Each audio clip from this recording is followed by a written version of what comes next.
여러분 안녕하세요. 수능도 끝나고 기말고사도 끝나고 편안한 시간 보내고 계신가요?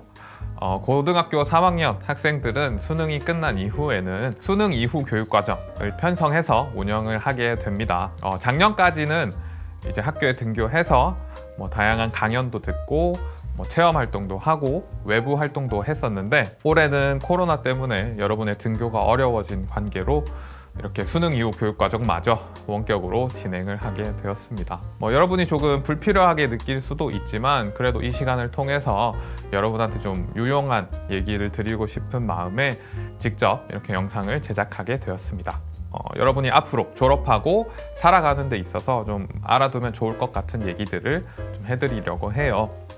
그래서 오늘은 돈을 주제로 해서 돈에 대한 얘기를 여러분에게 조금 들려드릴까 합니다. 그래서 여러분이 돈에 대해서 가장 관심이 많을 만한 주제는 많은 돈을 버는 것, 그 버는 방법이 뭘까에 대한 질문일 텐데요. 그건 저도 잘 모르고요. 어쨌든 많은 사람들이 돈이 많으면 좋겠다는 그런 바람을 안고 살아가는 것 같아요. 여러분 중에서도 많은 분들이 그렇게 생각하고 있겠죠? 그렇지만 왜 돈이 많으면 좋을까에 대한 얘기를 저는 한 번쯤 고민해 볼 필요가 있다고 생각해요. 왜 돈이 많으면 좋죠? 아니, 돈이 많으면 좋은 거 아닌가요? 당연한 거 아닌가요? 이 자본주의 세상에서 돈이 많으면 좋잖아요 라고 생각할 수도 있지만, 우리가 돈의 본질에 대한 고민을 조금 해보자는 얘기예요. 사실 돈은 그 자체로 가치 있는 물건이라기보다는 교환할 수 있는 수단이라는 점에서 가치를 지닙니다. 그러니까 돈을 가지고 내가 원하는 걸 바꿔올 수 있다는 그런 가능성을 지닌 존재지, 돈 자체가 가치 있는 존재는 아니죠. 예를 들어서 여러분이 10억이 있는데 그 10억이 금고 안에 들어서 꺼내 쓸 수가 없다면 10억을 가진 게 무슨 의미가 있겠어요? 기분이 좋을 수는 있겠죠. 나는 10억을 가진 사람이야 라고 생각할 수는 있겠지만, 여러분은 그걸로 아무것도 못하기 때문에 사실은 그런 10억은 있는 거나 없는 거나 크게 차이가 없는 것 같아요. 그러니까 돈은 내가 원하는 걸로 바꿀 수 있다는 점에서 우리가 돈을 많이 벌고 싶다고 생각하고 많이 가지려고 하는 거죠. 그래서 그런 돈의 본질을 생각한다면 우리는 막연히 많은 돈을 바라는 거 이전에 내가 원하는 게 뭔지 고민해 볼 필요가 있습니다. 그러니까 어떤 사람들은 좋은 차를 원할 수도 있고요. 많은 사람들이 좋은 집을 원하고 있을 거고요. 맛있는 걸 먹는 게 중요하다고 생각하는 사람도 있겠고, 돈으로 어떤 경험을 누리는 걸 중요시 여기는 사람도 있겠죠. 공연을 본다든지 어떤 활동을 한다든지. 어쨌든 내가 뭘 원하는지, 내가 어떤 것 때문에 그걸 원하는지에 대한 고민이 없이는 여러분이 만족스러운 삶을 살기는 조금 어려울 겁니다. 그래서 내가 돈을 만약에 많이 갖게 된다면 뭘 원하는지, 내가 뭘 위해서 돈을 가지고 싶은지, 그래서 그걸 하면 어떤 게 좋은지, 그런 것들을 좀 여러분이 고민해 보시면 좋겠어요. 예를 하나 들어 드릴게요. 여러분 중에서 게임을 좋아하는 분이 얼마나 계실지 모르겠는데, 저도 취미 삼아 게임을 종종 하는 편입니다. 그래서 이제 직장인들이 굉장히 많이 하는 고민 중에 하나가 이거예요. 직장인이니까 월급을 벌고 보너스를 받고, 그래서 여윳돈이 생기면 게임기를 살 수 있죠. 그래서 돈을 가지고 게임을 하고 싶어서 게임기를 샀어요. 근데 문제는 뭐냐면 할 시간이 없어요. 퇴근하고 집에 와서 저녁 먹고 집안일 하다 보면 잘 시간, 혹은 너무 지쳐서 야근을 하고 돌아오면 정말로 시간이 없기도 하죠. 그리고 어떤 게임들은 혼자 하는 것보다 같이 하는 게 더 재밌는 경우가 많은데, 같이 할 사람이 없다면 또 본인이 생각한 만큼의 만족도를 느끼기는 어려울 수 있습니다.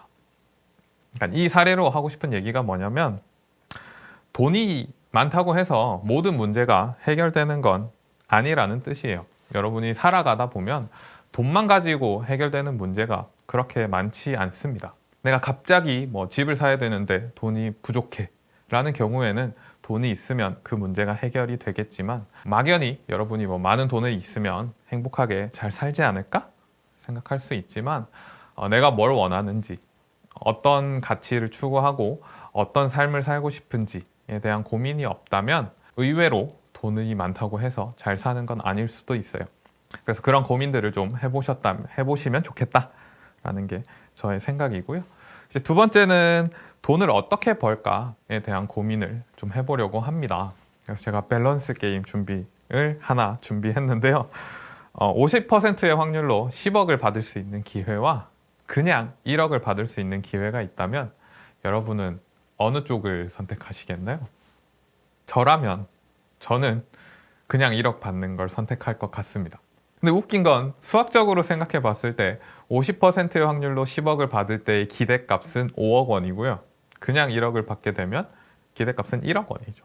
그래서 수학적으로 따지자면 위의 선택지가 훨씬 더 유리한 선택지긴 해요. 그렇지만 저는 1억을 선택할 것 같습니다. 저는 쫄보니까요. 그래서 이 둘 중에 뭘 선택하느냐는 어떤 사람의 가치관이라든지 성향에 달린 문제일 텐데요.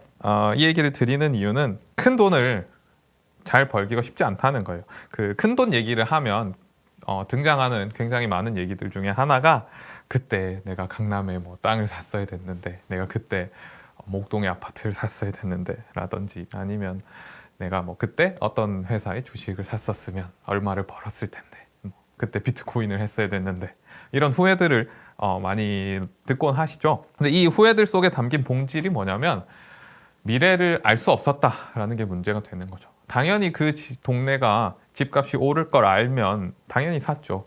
근데 거기가 오를지 아닐지 모르니까 못 산 거고, 그걸 이제 뒤늦게 후회해봤자 별로 소용이 없죠. 그래서 미래를 아무도 알 수 없다는 게 가장 큰 문제입니다. 우리가 미래를 확실하게 예측할 수 있다면 큰 돈을 아주 쉽게 벌 수 있겠지만 그게 불가능하다는 얘기예요.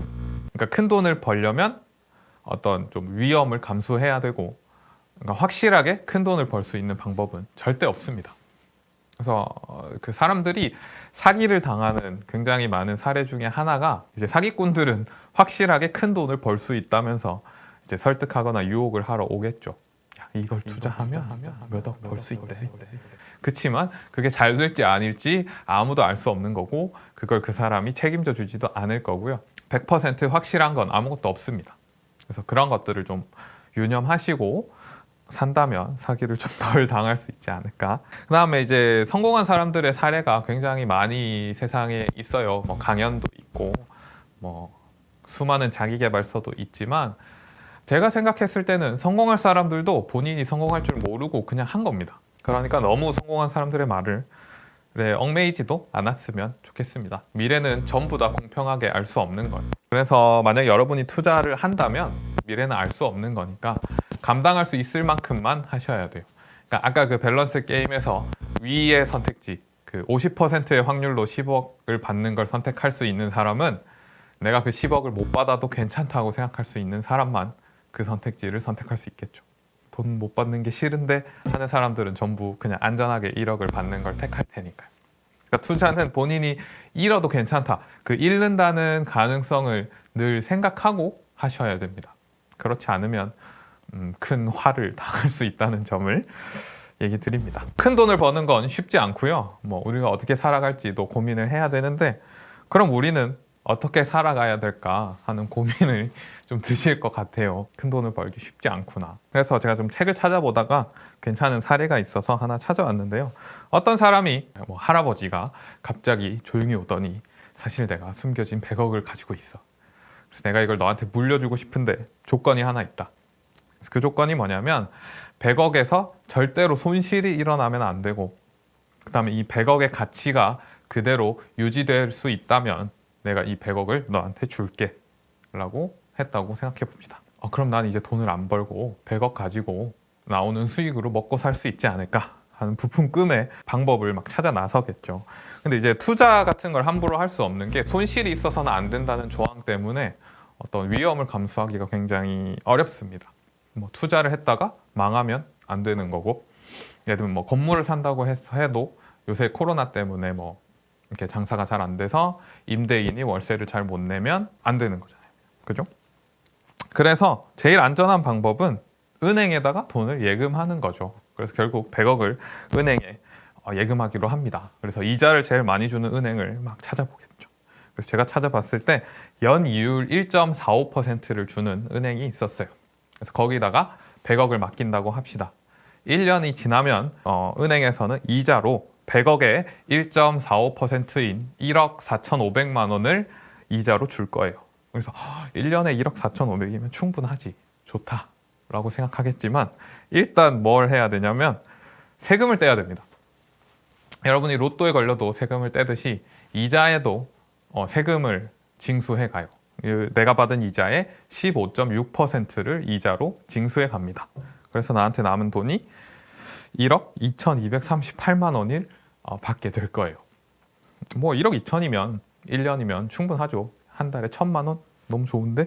라고 생각하겠지만, 두 번째 조건에 대해서 고민을 좀 해봐야 됩니다. 돈의 가치가 줄어들면 안 된다고 했죠. 가치가 유지되어야 한다고 했어요.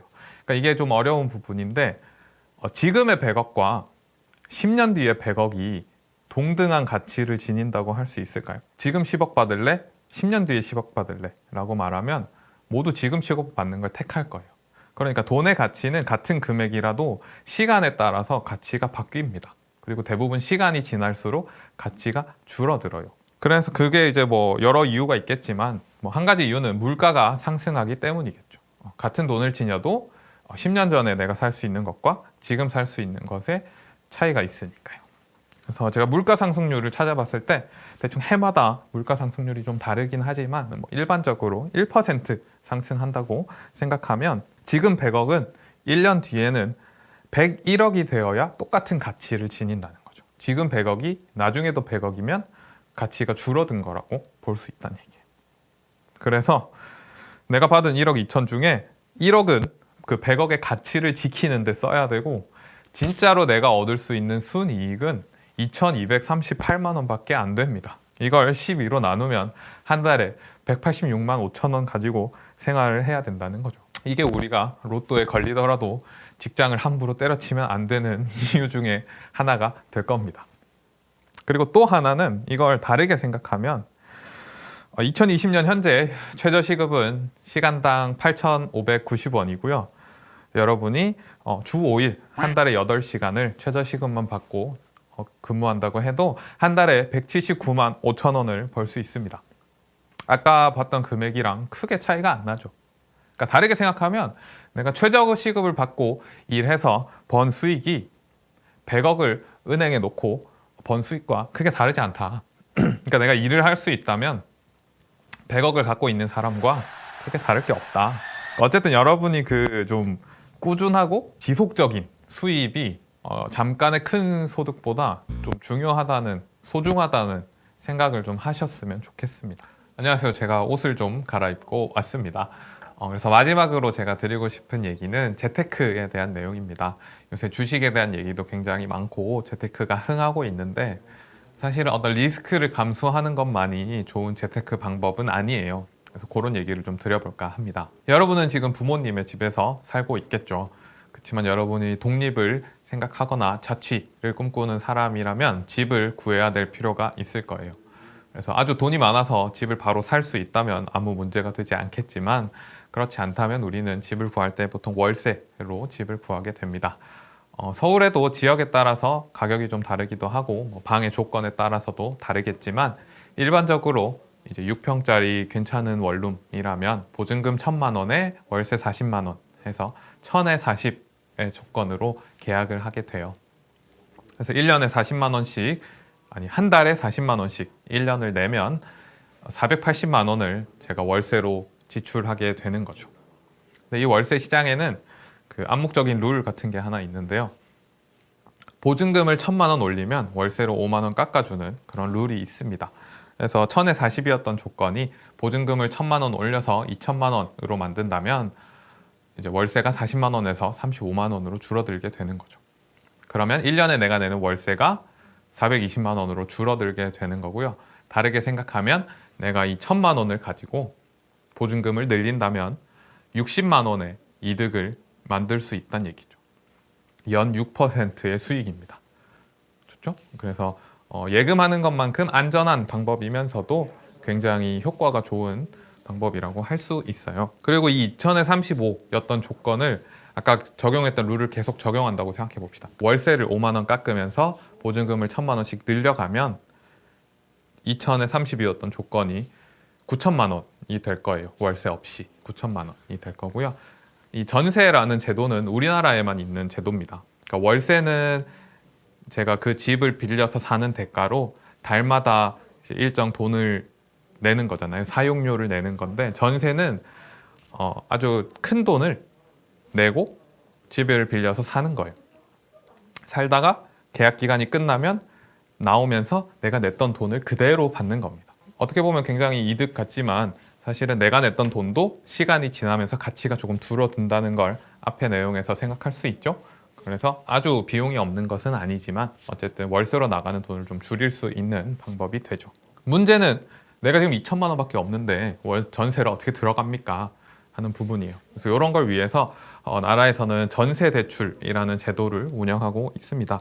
그래서 다른 대출과 다르게 전세 대출은 이율이 굉장히 낮은 이율로 돈을 빌려주게 되어 있어요. 그래서 2천만 원밖에 없지만 내가 7천만 원을 전세 대출을 받아서 전세에 들어간다면 나는 내가 빌린 이 7천만 원에 대한 이자만 내면 되는 거죠. 그리고 그 이자는 보통 2에서 3% 정도 되는데요. 그래서 2.5%로 계산하면 7천만 원에 2.5%인 175만 원만 1년에 내면 됩니다. 그래서 제가 내는 돈이 굉장히 줄어들게 되죠. 그래서 여유가 된다면 대출을 받는 것도 굉장히 좋습니다. 문제는 이제 전세 대출을 받을 수 있는 방들이 많지 않고요. 그다음에 뭐 전세 대출이 신청한다고 무조건 나오는 건 아니니까 늘 되는 방법은 아니겠지만 어쨌든 이런 방법이 있다라는 것도 좀 알아두시면 좋겠어요. 그러니까 나갈 돈을 효과적으로 잘 절약한다면 그것도 좋은 재테크가 될 수 있다. 그런 얘기를 좀 드리고 싶었습니다. 그래서 오늘 돈에 대한 얘기를 이런저런 얘기들을 좀 나누어 봤어요. 그래서 여러분이 돈에 대해서 좀 막연하게 생각하고 있던 부분들이 조금 구체적인 고민들로 발전해 나갔으면 좋겠습니다. 그래서 어떻게 살아갈 건지 고민을 좀 할 수 있는 시간이 되었으면 좋겠네요. 오늘 영상 잘 봐주셔서 감사드립니다. 감사합니다.